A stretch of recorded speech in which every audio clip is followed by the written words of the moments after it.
Fala, galera abençoada!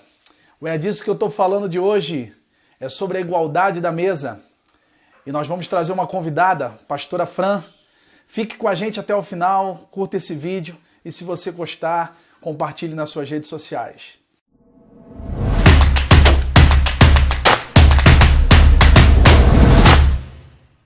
Olá, eu sou a pastora Fran e eu quero compartilhar com você uma palavra nesse dia que está no livro de 2 Samuel, capítulo 9, versículo 1, diz assim: Certa ocasião Davi perguntou: Resta ainda alguém da família de Saul a quem eu possa mostrar lealdade por causa de minha amizade com Jonatas? E não tem como a gente mencionar esse texto sem antes a gente entender o conteúdo dela. Jonatas era o melhor amigo de Davi, um homem segundo o coração de Deus, e a história diz que os dois faziam uma aliança, um pacto de amizade muito forte. E Davi, por várias vezes, sendo perseguido por Saul, pai de Jonatas, ele é poupado a sua vida pela amizade que Jonatas tem com ele, com a fidelidade de Jonatas. A história diz que Jonatas então vai para uma batalha e nessa batalha ele é morto junto com seu pai Saul. E diz que no momento em que a notícia chega para sua família, para a família de Jonatas, ele já tem um filho chamado Mefibosete.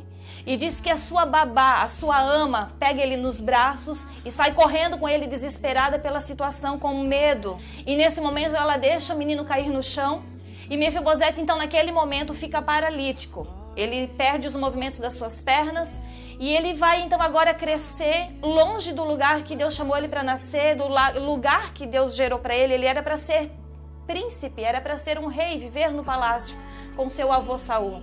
Mas o contexto da sua vida faz ele agora ser levado para um lugar distante chamado Lodebar.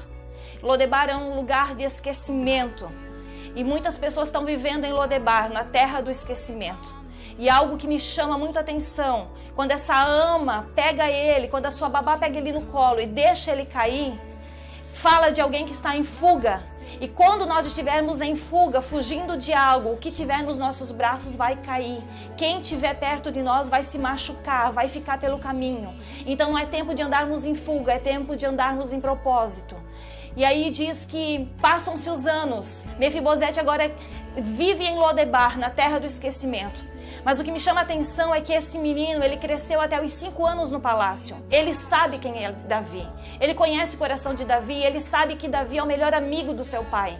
E os anos vão passando e não tem como ele não saber que Davi é um rei bom, que Davi é um bom rei. E ele sabe da aliança que o seu pai tem, mas Mefibosete permanece toda a sua vida vivendo em Lodebar. Em nenhum momento Mefibosete se levanta e diz: eu vou ter com Davi, eu vou procurar o rei, eu vou me apresentar, eu vou, por causa da aliança do meu pai, eu vou procurar Davi. Isso não acontece. E aí diz que em algum momento, depois de muitos anos, Davi, depois de ter assumido o trono, Davi agora sendo o rei, um dia ele está nos seus aposentos e ele lembra com saudades de Jonatas. E naquele momento ele lembra da aliança que ele fez. E aí diz que ele manda chamar os seus servos e pergunta: resta alguém ainda da família do meu amigo Jonatas para que eu possa usar de bondade, que eu possa manifestar a bondade de Deus na vida deles, por amor à minha aliança com Jonatas? E aí um dos servos chega e diz: olha, tem ainda um chamado Mefibosete, aleijado dos pés. E ele faz questão de mencionar de que ele é um aleijado, que ele é um coxo. Naquele momento Davi, eu imagino o coração de Davi pensando: nossa, ainda existe alguém da família do meu amigo e eu não sabia disso. Manda chamar. Então, manda que chamem esse moço e tragam ele para mim. Mefibosete, vivendo naquela cidade, de repente chegam as carruagens do rei para que busquem ele. E ele sente muito medo, ele tem medo. E aí ele vai chegar diante de Davi com muito medo, se prostra no chão com medo. E eu imagino o coração de Davi, a alegria de Davi em poder cuidar de alguém de quem ele tanto amava sem nem mesmo conhecer. Nós muitas vezes olhamos para Mefibosete com pena de Mefibosete, porque que triste, no mesmo dia ele perde o seu pai, o seu avô e ainda fica aleijado. E eu acredito que muitos de nós passamos por histórias e situações difíceis, mas todos passamos. E eu fico imaginando quanto a família de Mefibosete sofreu por ele não tomar um posicionamento. E muitas vezes a gente olha para a história desse homem com pena, mas acontece que a grande verdade é que o orgulho estava no coração de Mefibosete. O medo a estrutura de orgulho e o medo paralisaram ele, fizeram com que ele passasse uma vida inteira em um lugar em que ele não precisava estar. E nós, enquanto ministério, temos dito que as pessoas que pedem ajuda são provadas no seu orgulho. E as pessoas que ajudam estão sendo provadas no seu discurso. E Mefibosete não teve a intenção em nenhum momento de procurar ajuda. E eu quero dizer para você, saia desse lugar de dor, de autocomiseração e peça ajuda. Existem pessoas levantadas por Deus nesse tempo para ajudar você também. E nesse tempo Deus tem mandado muitos de nós buscarmos os Mefibosetes que estão jogados.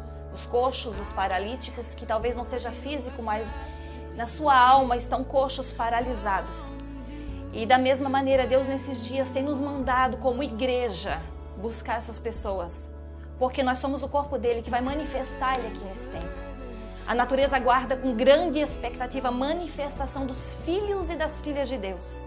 E eu e você somos os instrumentos para buscarmos Mefibosete nesses lugares.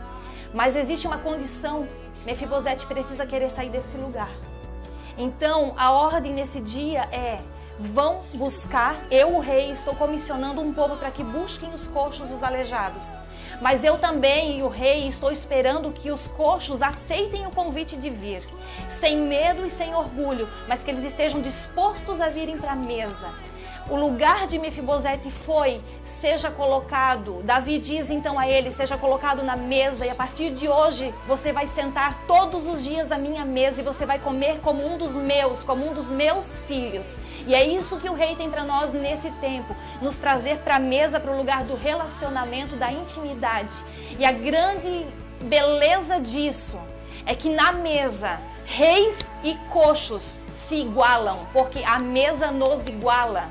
Na mesa não existe coxo, a mesa tampa as imperfeições. E a Bíblia diz que o amor, ele cura uma multidão de pecados. Mesa é lugar de cura, mesa é lugar de restauração. E Deus nesse tempo nos traz para a mesa do relacionamento. Eu não sei em que lugar você se encontra, se você é aquele em que o rei tem enviado para que resgate os Mefibosetes, ou se você se encontra no lugar de Mefibosete. Eu não sei em que situação você está. Eu só sei que se ninguém foi te buscar, decida você sair desse lugar. Deus vai levantar pessoas para te resgatar, mas enquanto elas não são levantadas, decida você sair desse lugar e vir para a mesa. Saia dos cantos, saia das valetas e venha para a mesa. O rei te espera, e não somente com uma palavra de bênção e de prosperidade, mas para um lugar de comunhão, de verdade e de intimidade, onde os corações são dispostos e alinhados.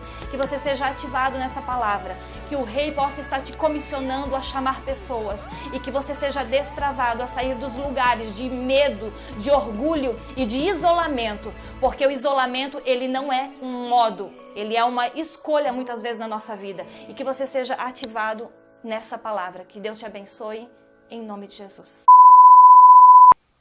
Um parceiro fiel na vida de Davi, e muitas vezes Davi é usado para poupar a vida de Davi. E o texto vai dizendo que... Meu Deus, eu não consigo... Ai, Deus do céu, eu não consigo, me ajuda! Vamos lá.